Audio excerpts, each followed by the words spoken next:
은혜 받으실 말씀은 요한계시록 2장 18절에서 29절 말씀입니다.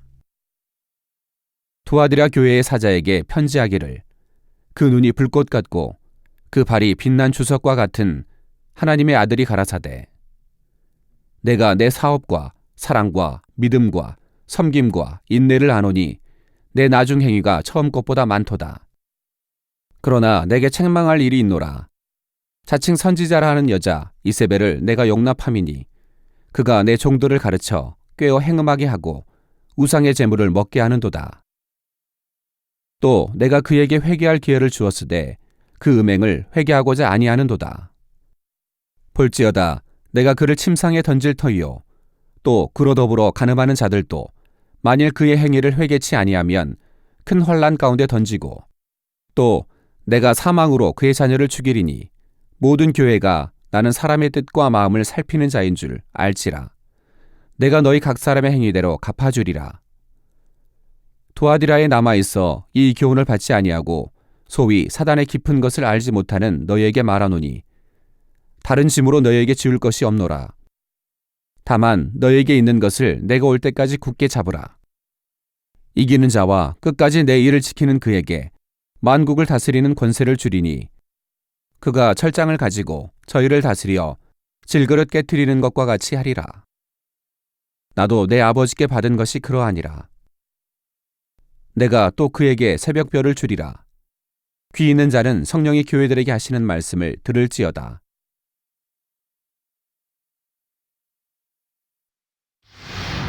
사랑하는 성도 여러분, 시청자 여러분, 오늘은 지난 시간에 이어 7교회 중 4번째 교회인 두아디라 교회에 대하여 증거합니다. 두아디라 교회는 주 안에서의 사업과 사랑, 믿음과 섬김과 인내 등에 대해 처음보다 나중 행위가 많으므로 칭찬을 들었지만 이러한 칭찬과 함께 두려운 책망의 말씀도 듣게 됩니다. 교회 안에 자칭 선지자라 하는 여자 이세벨을 용납함으로 그로 인해 교회가 죄로 물들었기 때문이지요. 이세벨은 우상을 심히 섬기는 이방 여인으로서 이스라엘의 아합 왕과 백성들을 미혹하여 우상 숭배를 하게 했고 여러 가지 악행으로 하나님을 대적했습니다. 그러면 두아디라 교회가 책망받은 내용이 구체적으로 무엇이었을까요? 20절 후반절에 보면 그가 곧 이세벨이 내 종들을 가르쳐 꾀어 행음하게 하고 우상의 제물을 먹게 하는도다 했습니다. 여기서 우상의 제물을 먹는다는 말은 문자적으로 보면 우상 앞에 제물로 바쳐졌던 음식을 먹는다는 말입니다. 그런데 사실 이 말씀은 우상의 제단에 올려졌던 음식을 먹는 것 자체보다는 그 음식을 먹을 때 따르게 되는 여러 가지 범죄들을 경계하는 말씀이지요. 즉 성도들이 이방인들의 종교의식에 동참하여 그들의 우상 숭배를 묵인하거나 동조하게 되고 더 나아가 우상 숭배자들의 음행에까지 동참하게 되는 것이 더욱 큰 문제였던 것입니다. 사도행전 15장에 보면 사도회의에서 이방인들 중에 복음을 받아들인 사람들에게 우상의 제물과 피와 목매어 죽인 것과 음행 이 4가지를 멀리하라 권했던 것을 볼 수 있는데 이때도 우상의 제물을 멀리하라는 것은 우상의 제물을 가까이 하다 보면 결국 우상 숭배나 그와 관련된 죄에 함께 빠질 수가 있기 때문이지요. 사실 디모데전서 4장 4절에 하나님의 지으신 모든 것이 선함에 감사함으로 받으면 버릴 것이 없다는 말씀처럼 우상을 경배하는 제사에 동참하는 것이 아니라면 우상 앞에 놓았던 음식을 먹었다고 해서 그 자체를 꼭 죄라고 정죄할 수는 없습니다. 설령 우상 앞에 놓았던 음식이라 할지라도 모든 식물은 하나님께서 주신 것이므로 성도가 믿음으로 먹으면 상관이 없지요. 그런데 고린도전서 8장 7절에 보면 어떤 이들은 지금까지 우상에 대한 습관이 있어 우상의 제물로 알고 먹는 거로 그들의 양심이 약하여지고 더러워지느니라 했습니다.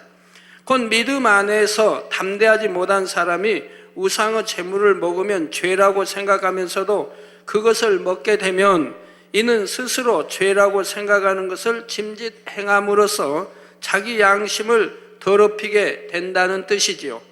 더욱이 고린도전서 8장 10절에 지식 있는 내가 우상의 집에 앉아 먹는 것을 누구든지 보면 그 약한 자들의 양심이 담력을 얻어 어찌 우상의 재물을 먹게 되지 않겠느냐 말씀한 대로, 만약 믿음 있는 사람이 우상의 집에 앉아서 함께 먹는 것을 믿음이 약한 사람이 보게 되면 믿음 있는 저 사람도 우상의 재물을 먹으니 나도 괜찮겠지 하며 자신도 편하게 먹는 경우가 생길 수가 있습니다.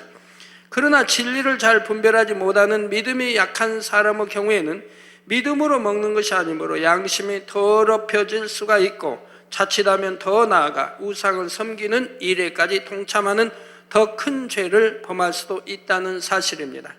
그러므로 본인은 우상의 제물로 바쳐졌던 음식을 먹을 만한 믿음이 있다 해도 만약 그로 인해 믿음이 약한 형제를 실족시킬 수 있다면 자신도 그 음식을 먹지 않는 것이 합당하지요. 그런데 본문에서 말씀하는 행음이나 우상의 제물을 먹는 행위가 실제로 육적인 행함만을 의미하는 것이 아닙니다. 영적인 의미의 행음과 우상의 제물을 나타내는 것이지요. 하나님의 자녀들이 하나님보다 다른 것을 더 사랑하거나 하나님께서 가장 싫어하시는 우상을 섬기는 것이 바로 영적인 의미의 행음입니다.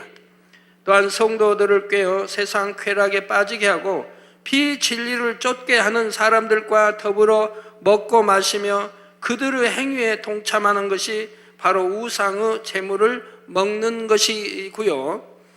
두아디라 교회는 이 세배를 용납함으로 바로 이러한 영적 음행과 우상 숭배를 교회 안에 받아들이고 말았기에 주님으로부터 책망을 받고 있는 것입니다.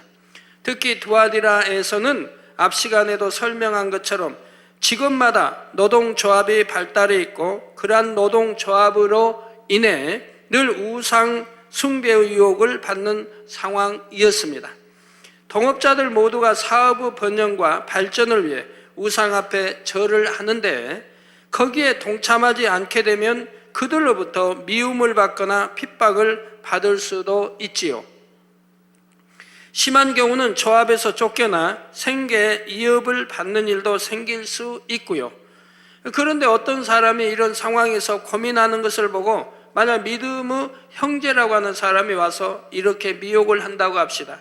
우상을 마음으로 믿는 것도 아니고 그냥 고개만 한번 숙여주면 모두가 편할 텐데 굳이 그렇게 혼자만 유별나게 굴지 말게나 하나님은 사랑이시니 생계 이업이 되는 상황에서 한번 절하는 것 정도는 이해해 주시지 않겠는가 한다거나 그렇게 고집을 피워서 화평을 깨면 주변 사람들에게 이상하게 보여서 오히려 하나님의 영광을 가리고 복음을 전도할 길도 막힌다네.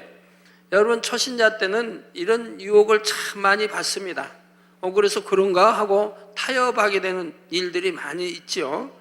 또 타협하고 싶은 마음이 있으면 그것이 정도가 아닌 걸 알면서도 그런 말을 사용해서 타협에 가는 것을 보고 다른 사람을 미혹하는 경우들이 있는 것을 보게 됩니다.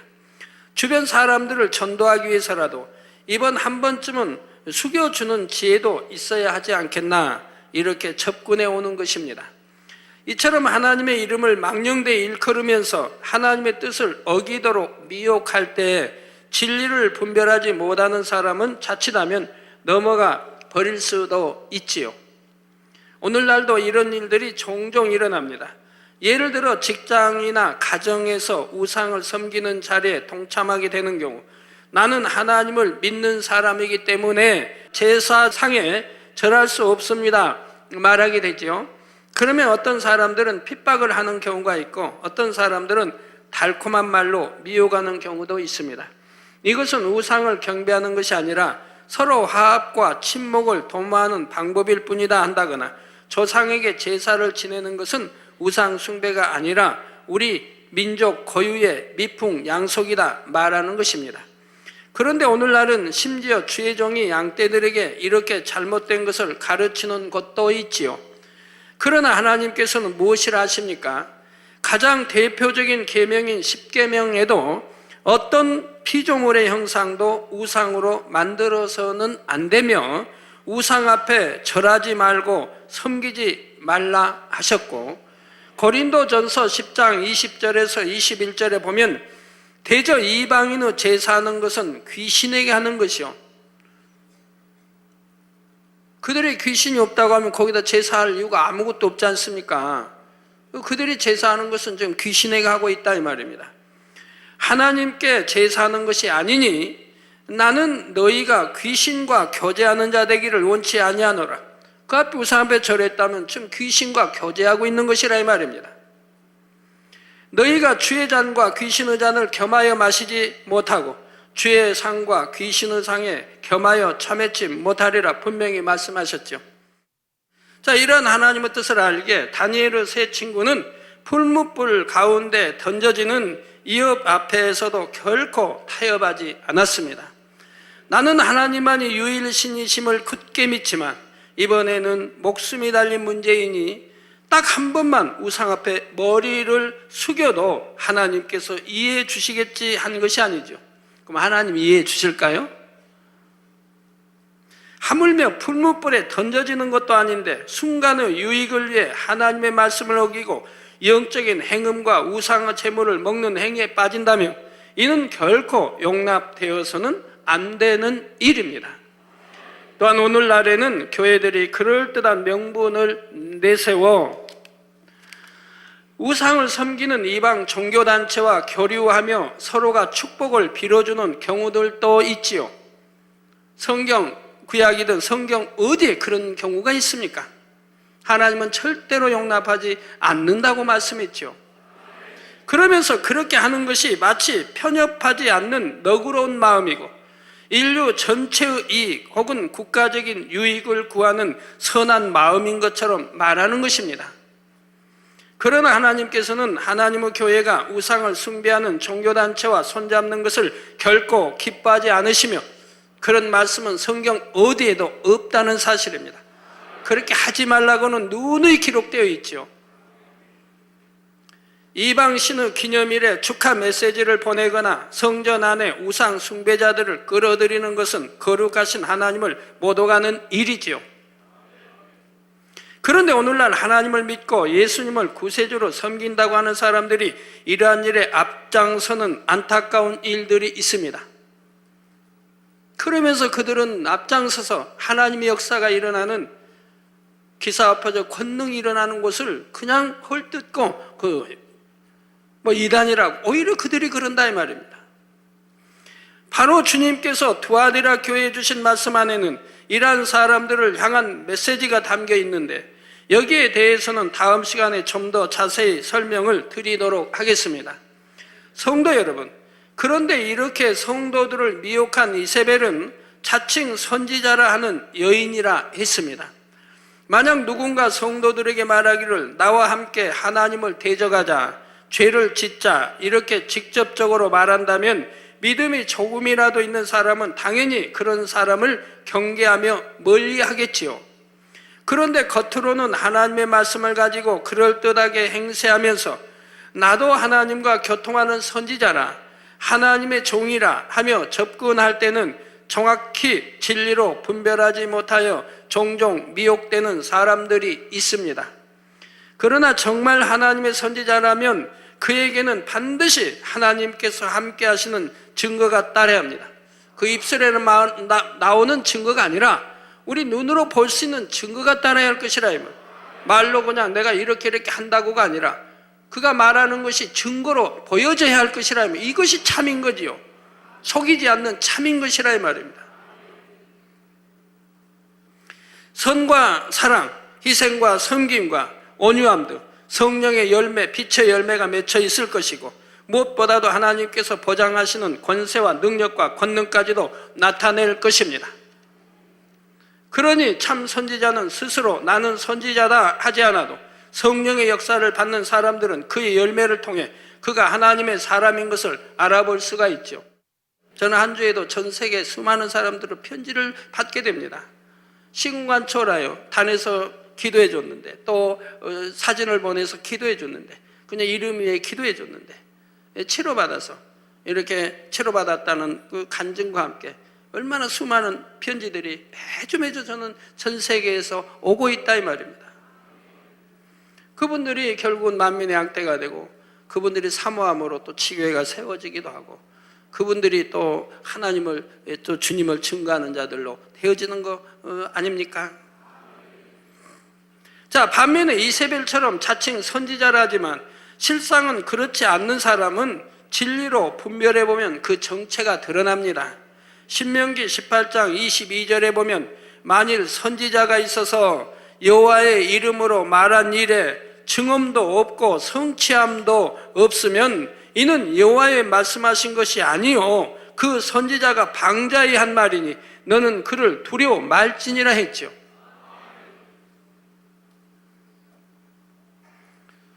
뿐만 아니라 자칭 선지자라는 거짓 선지자는 악한 말로 남을 비방하고 판단 정죄하며 거짓말을 지어내어 자기 유익을 구하며 성도들을 이간질하는 등 갖가지 쾌계와 술수로 교회를 어지럽게 하고 성도들을 힘들게 만드는 것입니다. 성도들을 가르칠 때에도 하나님을 사랑하도록 인도하는 것이 아니라 세상의 것, 육적인 것들을 심어주며 자신을 육으로 따르도록 만들어갑니다.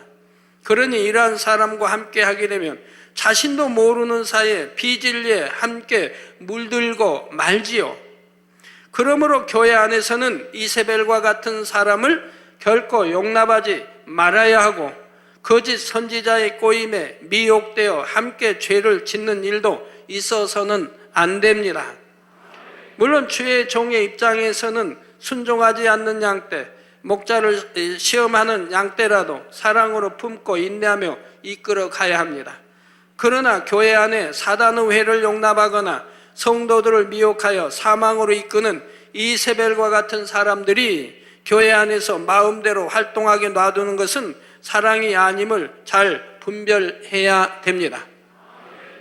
그걸 용납하면 계속 물들어가서 사망일로 얻을 갈 수밖에 없지 않습니까? 그건 사랑이 아니라 이 말입니다. 그런 걸 용납하는 것을 사랑이라고 하지 않는 것이라 이 말입니다.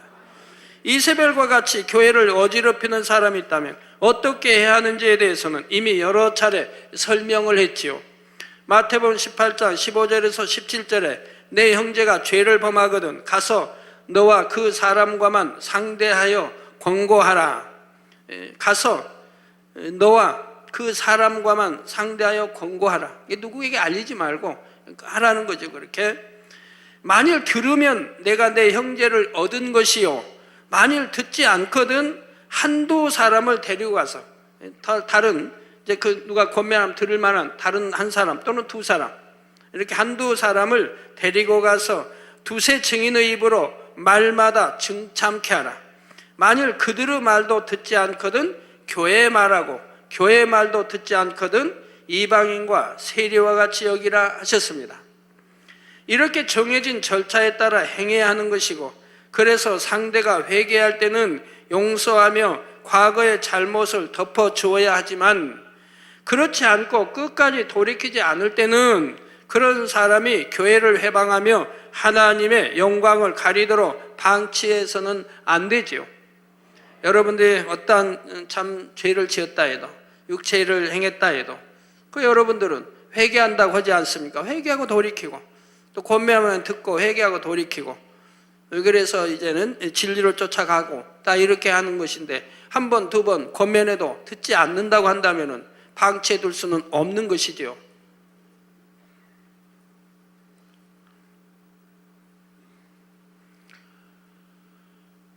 그러나 이때도 반드시 상한 갈대를 꺾지 않으시고 꺼져가는 심지를 끄지 않으셨던 주님의 마음으로 행해야 할 것입니다. 이어지는 본문 21절에 또 내가 그에게 회개할 기회를 주었으되 그 음행을 회개하고자 아니하는도다 했습니다. 사람이 하나님 앞에 죄를 짓고 잘못을 했을 때 즉시로 징계가 임하는 것은 아닙니다. 하나님께서는 분명히 회개할 기회를 주시지요. 단에서 나오는 말씀을 통해서든 성령의 역사를 통해서든 자신의 죄를 깨달아 회개하고 돌이킬 수 있도록 기회를 주시는 것입니다. 그러나 이처럼 깨우칠 기회를 주시는데도 불구하고 여전히 마음을 강팍해 하여 돌이키지 않으면 이제 사단의 송사에 의해 징계가 임하게 됩니다. 이때도 처음부터 혹독한 징계가 임하는 것은 아니지요. 가벼운 징계부터 시작되는데 이렇게 징계를 받고도 돌이키지 않으면 점점 더 강한 징계가 오게 됩니다. 바로 출애굽 당시 애굽에 내린 10재앙도 그러했죠. 처음은 가볍게 시작해서 듣지 않으니 더 세게 강도를 높이시죠.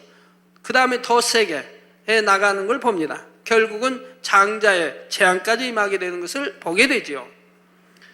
처음에는 애굽 전역의 하수가 피로 변하여 물을 마실 수 없게 되었고 온 천지와 집안과 심지어 음식 그릇 안에까지 개구리가 들끓는 재앙이 임하기도 했습니다.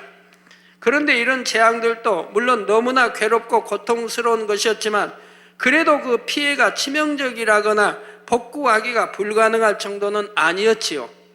그러니 이 정도에서 바로왕이 돌이켰다면 좋았을 텐데 그는 재앙이 창궐하면 잠시 돌이키는 듯 하다가 재앙이 거두어지면 다시 하나님의 뜻을 거역함으로 점차 더 큰 재앙을 당하게 됩니다.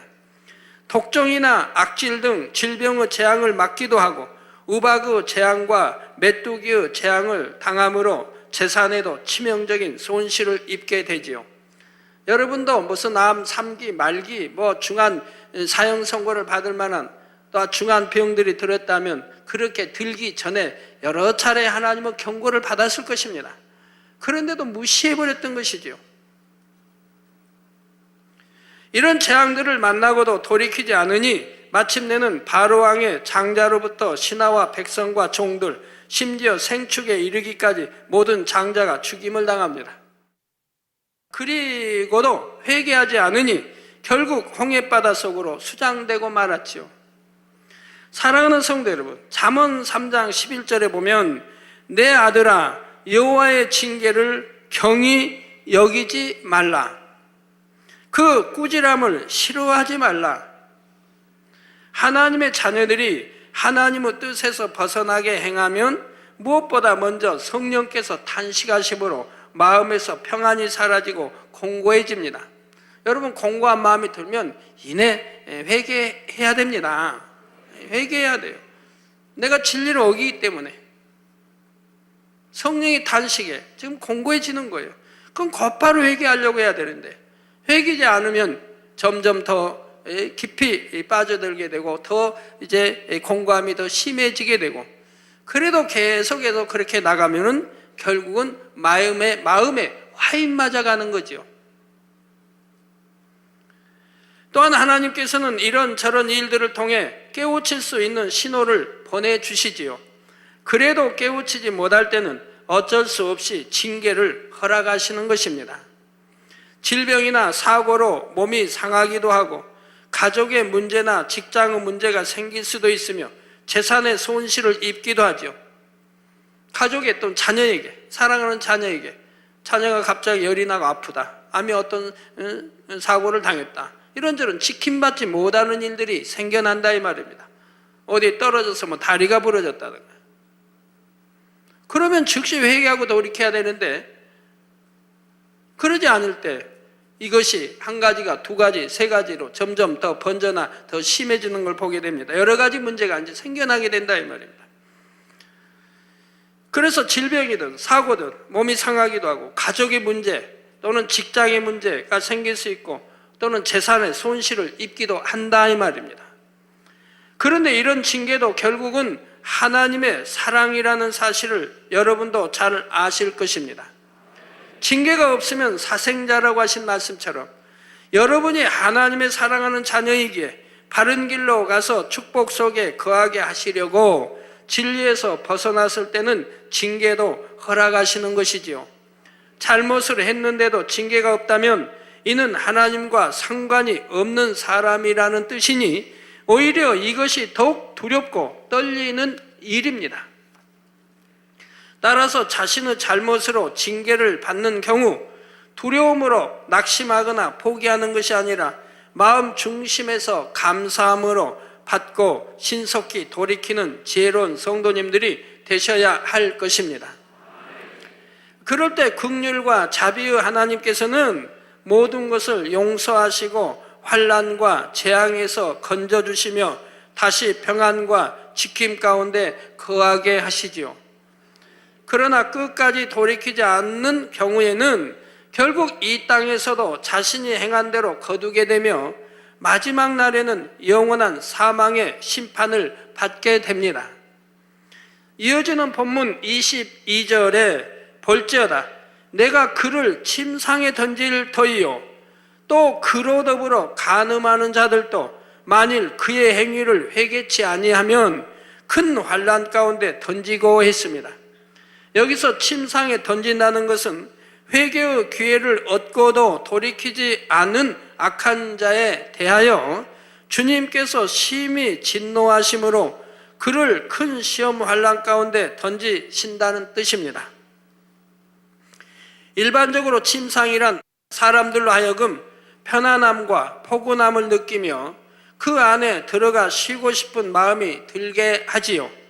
그러나 본문에 말씀하는 침상은 영적으로 결코 평안하고 안락한 휴식의 장소가 아니라 이세벨이 가증한 일들을 행하는 장소요 하나님으로부터 외면받고 버림받는 것을 의미합니다.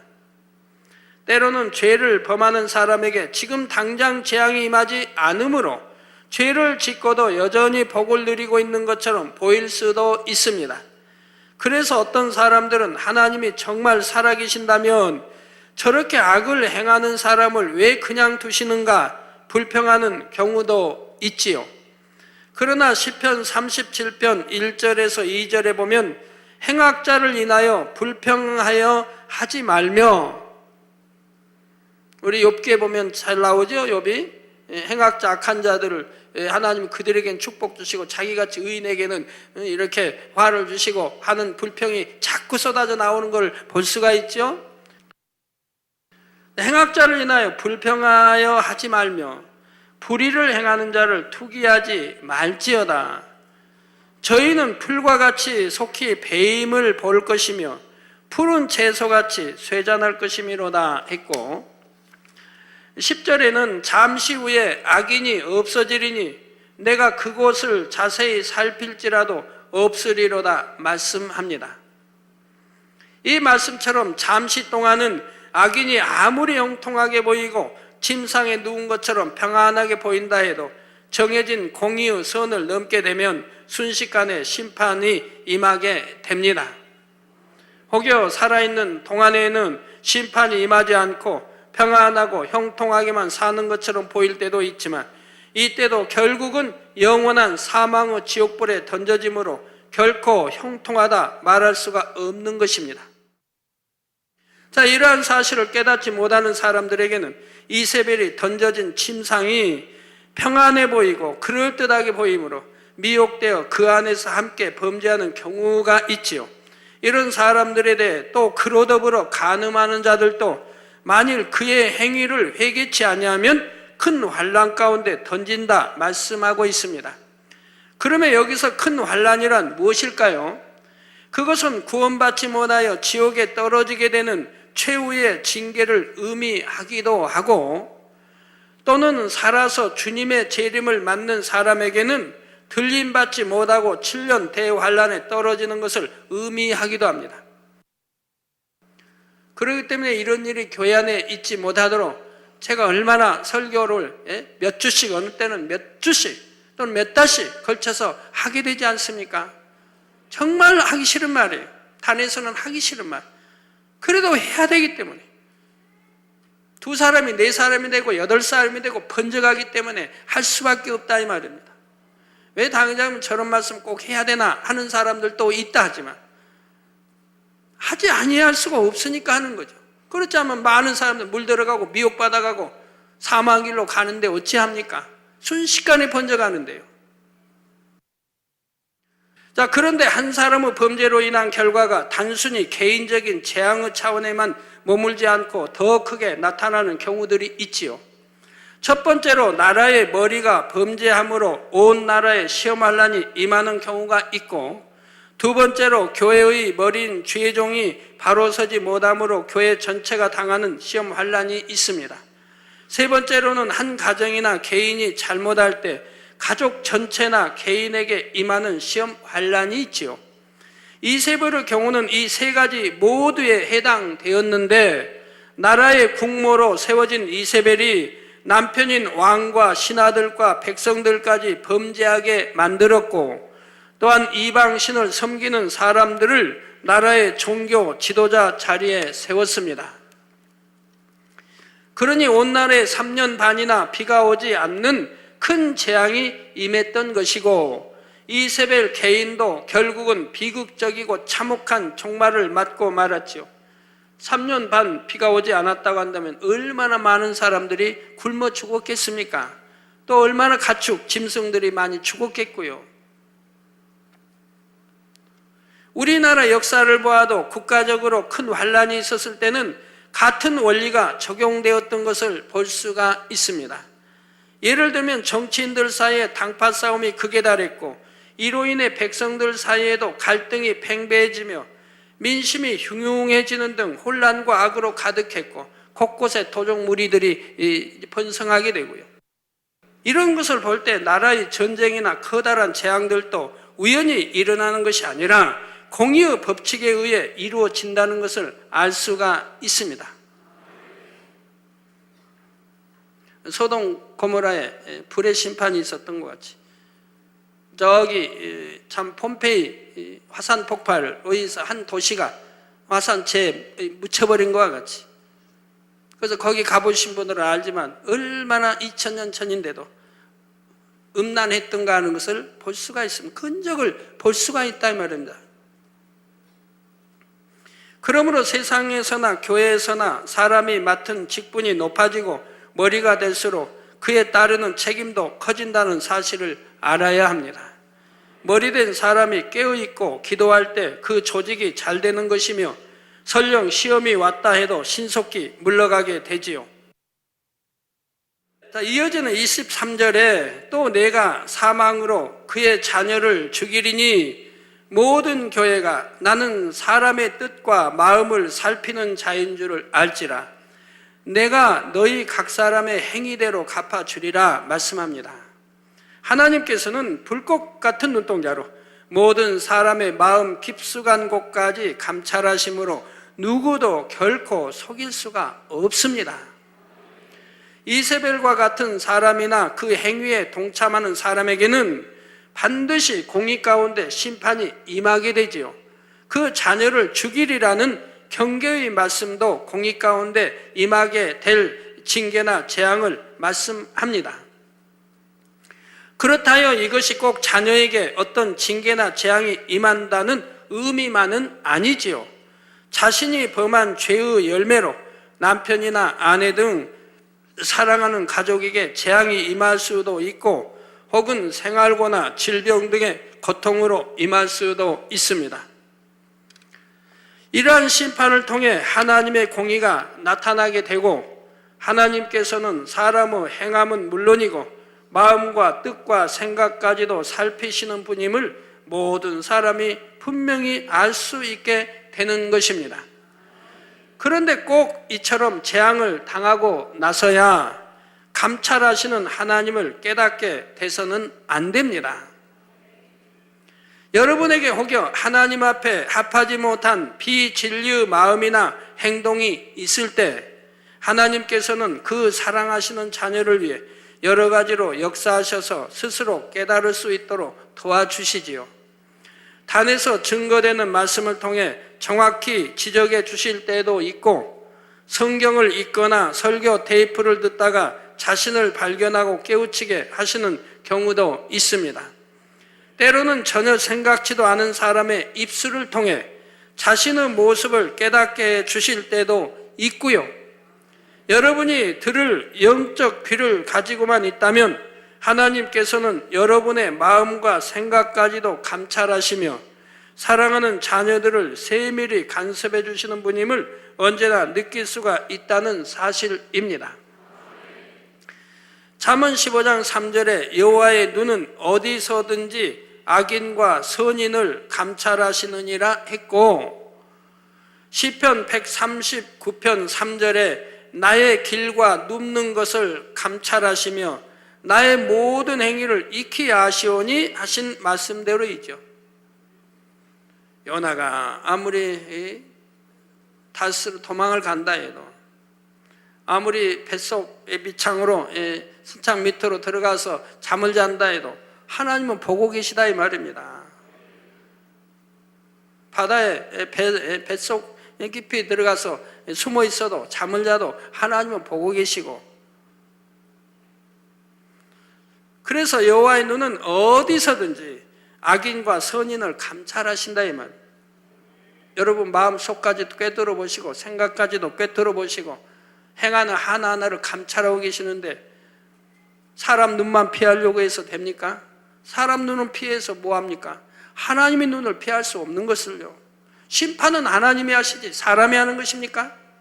죽고 사는 권세가 하나님 앞에 있는데, 하나님은 지금 감찰해 보고 계시는데 사람 눈만 피해서 범죄한다고 하면 그건 믿음입니까? 믿음이 있다면 그리 못하지요. 그러므로 여러분은 오직 빛 가운데 행하셔서 모든 것을 감찰하시고 밝게 하시는 하나님 앞에 담대할 수 있기를 바랍니다. 24절부터는 다음 시간에 계속해서 살펴보겠습니다. 사랑하는 성도 여러분, 세상의 재판에서는 재판관의 잘못된 판결로 인해 애매히 고통을 당하는 사람이 있는가 하면 죄를 짓고도 형벌을 피해가는 사람도 있습니다. 또한 재판관이 아무리 공정하게 판결하고자 해도 사람의 깊은 마음속까지 살필 수는 없으므로 겉으로 보이는 행위만을 가지고 판결하게 하지요. 그래서 얼마나 억울하게 죄 없이도 당하는 사람들이 많습니까? 그러나 잠언 16장 2절에 사람의 행위가 자기 보기에는 모두 깨끗하여도 여호와는 심령을 감찰하시느라 하신 말씀대로 전지전능하신 하나님께서는 모든 사람의 언행을 감찰하실 뿐 아니라 생각과 마음 깊은 중심까지 밝히 보십니다. 그리고 각 사람에 대해 감찰하신 내용을 천사들로 하여금 낱낱이 기록하게 하시며 마지막 심판 날에는 그 기록에 따라 선악간의 모든 행함대로 갚아주시지요. 순간의 감정을 품고 노려보는 눈동자 하나까지도 하나님 앞에서는 숨길 수가 없으며, 반면에 아무도 보지 않는 곳에서 행한 작은 선행도 심판 날에는 뚜렷하게 드러납니다. 여러분은 이러한 사실을 정말로 마음에 믿으시는지요? 정말 믿는다면 여러분의 말과 행동은 어떠해야 하겠고 마음과 생각은 어떠해야 하겠습니까? 여러분을 담당하는 천사들이 여러분에 대해 기록하고 있는 하늘나라 책에는 과연 어떠한 내용이 적혀 있을까요? 베드로전서 3장 10절에서 12절에 보면 생명을 사랑하고 좋은 날 보기를 원하는 자는 혀를 금하여 악한 말을 그치며, 생명을 사랑하고 좋은 날 보기를 원하는 자, 여러분 생명 사랑하지요? 영원한 생명, 영원한 생명 사랑할 것이고, 좋은 날 보기 원하는 영광의 때 좋은 날 보기를 원하는 자는 혀를 금하여 악한 말을 그치며, 혀를 금하여 악한 말을 그치며. 아까 어느 분이 저에게 참 기도받으러 오셨는데 그런 말씀 합니다. 타교에 다니는 분이고 그만큼 직급도 있는 분인데, 초신자도 아닌 분인데, 오랫동안 신앙한 분인데 이제 암에다가 전이 돼가지고, 그런데 본인은 신앙생활을 잘한 줄 알았다는 거예요. 근데 이제 이런 병에 걸려서 이제 소문을 듣고, 제가 이렇게 능력 있다는 소문을 듣고 와서 기도받으러 왔습니다. 그래서 제가 한마디는 해야겠다 싶어 했죠. 신앙생활 잘한다고 생각하는 것, 잘한다는 것이 무엇입니까? 하나님 말씀대로 행하는 거 아닙니까? 알지도 못하며 아무 말만 듣고 판단하고 정죄하고 수군거리는 것. 이것이 신앙생활 잘하는 것입니까? 판단 정죄하지 말라 하나님 하셨고 판단 정죄는 오직 하나님만 하신다고 했는데 스스로 재판장이 되어서 판단 정죄하고도 내가 신앙생활 잘하고 있다고 생각하니 이게 되겠느냐 이 말이에요. 본 바도 없고 나를 하나님 말씀 친히 들은 바도 없고 안 바도 없는데 나무 말만 듣고 이단이란 우리 주님은 어찌했습니까? 주님은 선한 일, 좋은 일 하나님 알리고 천국에 알리고 가난한 자에게 희망을 주시고 이렇게 치료해 주시고 얼마나 복을 주셨습니까? 그런데도 얼마나 예수를 시험하고 판단하고 정죄하고 시기하고 질투하는 대제사장, 제사장들이 하나님의 율법을 잘한다고 하는 사람들이 오히려 예수님을 미혹하는 자라 했고 귀신 들렸다 했고 바알셉을 즉 귀신의 왕 바알셉을 짚었다 했고 뭐 돌았다 차마 말하기 입에 담기 어려운 그런 욕들을 했다 이 말입니다. 똑같지 않습니까? 그때나 지금이나. 그러면 주님이 누구를 미혹했습니까? 그러면 미혹했다고 미혹하는 자라고 하면 또 그 말을 듣고 그건 또 미혹하는 자라고 또 한다 이 말입니다. 이게 어찌 정당한 것이고 선한 것이고 선한 사람은 절대 그러지 않는다 이 말입니다. 그래서 생명을 사랑하고 좋은 날 보기를 원하는 자는 혀를 금하여 악한 말을 그치며 악한 말을 하지 않는다 이 말입니다. 내가 또 보지 않고 직접 알지 못하는 일을 나우 말 듣고 전하지도 않는 것이고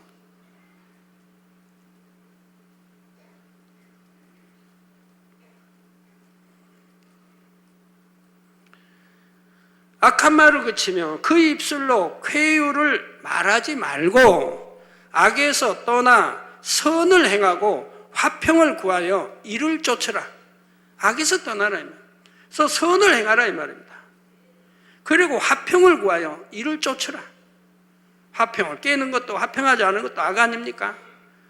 그래서 화평을 구하여 이를 쫓으라. 주의 눈은 의인을 향하시고 바로 주의 눈은 그런 자 지금 화평을 구하고 다 이를 쾌를 말하지 않고 악한 말을 금하고 혀를 금하고 악에서 떠나고 이런 선한 자 즉 의인을 향하시고 그의 귀는 저의 간구에 기울이시되 바로 이런 선한 사람들 의인의 간구와 기도에 하나님은 귀를 기울이신다 이 말 들으신다 이 말입니다. 그런 기도를 들으신다 이 말이에요.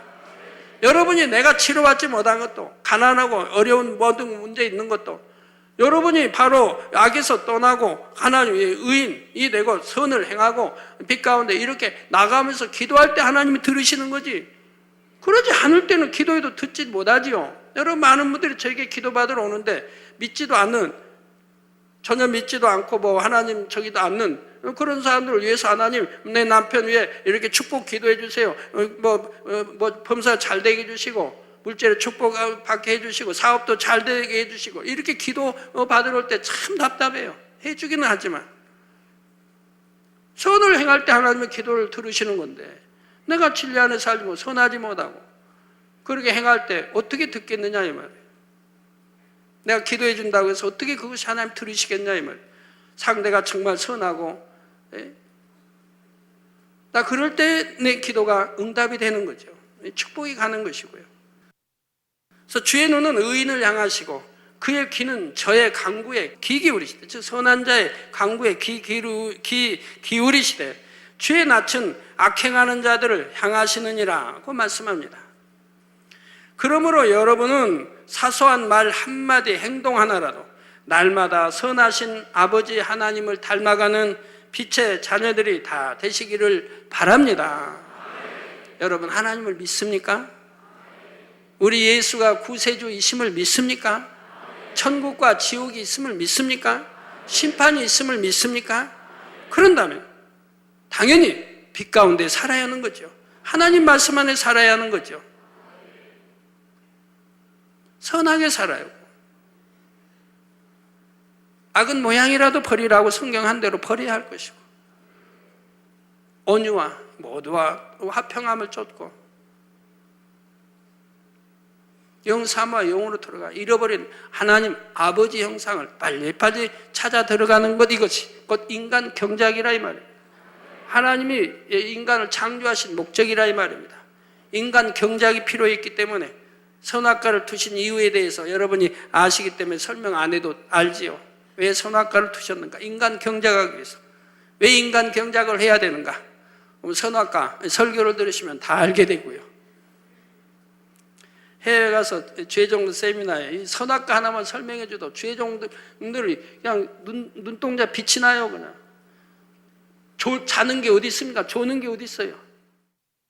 자, 이 시간부터는 장차 주님께서 다시 오실 때까지 천사들이 여러분에 대해 기록하는 책에 오직 선한 말과 행실과 생각과 마음만이 가득 넘치도록 기록될 수 있기를 바랍니다.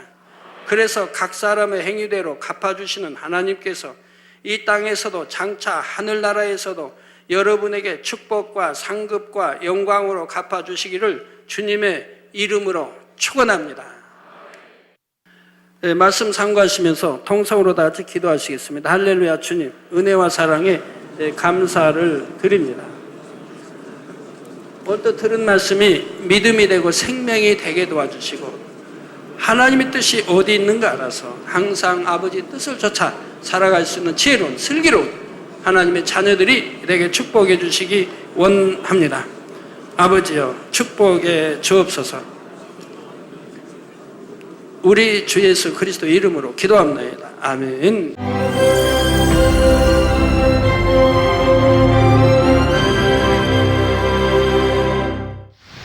할렐루야. 전능하신 사랑의 아버지 하나님, 이 시간 기도 받는 모든 성도님들 위해 안수하여 주옵소서.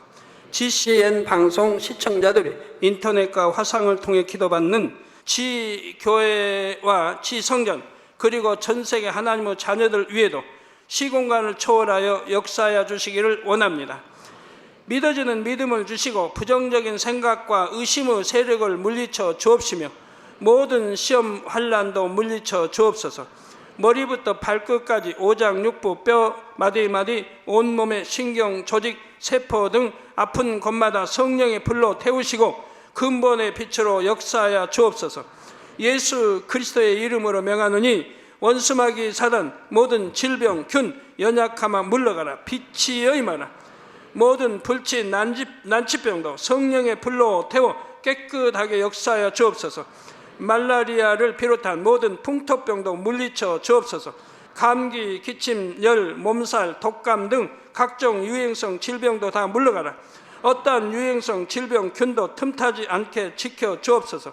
위암, 폐암, 간암, 유방암, 자궁암, 대장암, 피부암 등 각종 암과 에이즈, 백혈병, 뇌졸중, 고혈압, 저혈압, 심장병, 폐병, 위장병, 당뇨, 부인병, 피부병, 갑상선 질환과 모든 염증도 깨끗게 하여 주옵소서. 소아마비, 중풍, 관절염, 디스크도 온전케 하여 주옵소서. 요통, 두통, 신경통을 비롯한 모든 통증은 사라질지어다.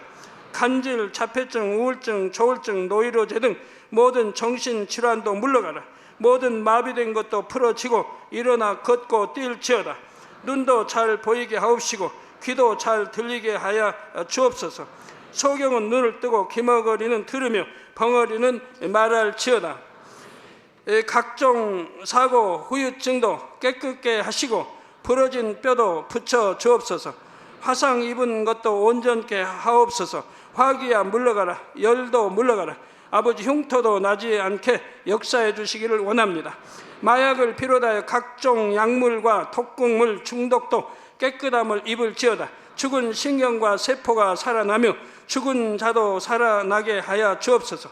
잉태의 축복도 주시기를 원합니다. 잉태 축복을 받으라. 예수 그리스도의 이름으로 명하노니 원수마귀 사단아 하늘 공중 곳에 잡은 악의 영들아 물러가라. 그의 사자들도 물러갈지니라. 이 땅의 악한 영, 더러운 영, 거짓되고 간사한 영, 이간질하고 미혹하는 모든 어둠들은 물러가라. 모든 흉악의 결박을 풀고 어둠아 물러가라. 빛이 여임하라. 아버지 하나님, 부르짖어 기도할 수 있는 능력을 주시고 죄를 버리고 성결될 수 있는 능력을 주옵소서. 영혼이 잘됨같이 범사에 잘되게 하시고 가정의 복음화도 이루어 주시기를 원합니다. 한 주간도 모든 사고와 재앙으로부터 지켜주시고 불통이 없는 형통한 삶을 살 수 있도록 축복해 주옵소서. 성령의 불담으로 천군 천사와 주님의 불꽃 같은 눈동자로 모든 하나님의 자녀들과 가정, 일터, 사업터를 지켜주시기를 원합니다. 학생들에게 지와 명철을 더하시고 공부도 할 수 있는 뜨거운 마음과 열정도 더하여 주옵소서. 마음과 생각을 세상에 빼앗기지 않도록 지키시고 하나님을 뜨겁게 사랑하는 학생들로 축복하여 주옵소서. 하나님의 자녀들이 먹으나 마시나 입으나 무엇을 하든지 하나님 앞에 영광 돌리는 삶이 되게 축복하여 주시기를 원합니다. 나는 하나님을 만났노라, 체험했노라, 응답 받았노라, 축복 받았노라, 간증하는 입술이 되게 역사하여 주옵소서. 아버지 하나님 감사합니다. 홀로 영광 받으옵소서. 우리 주 예수 그리스도의 이름으로 기도하옵나이다. 아멘.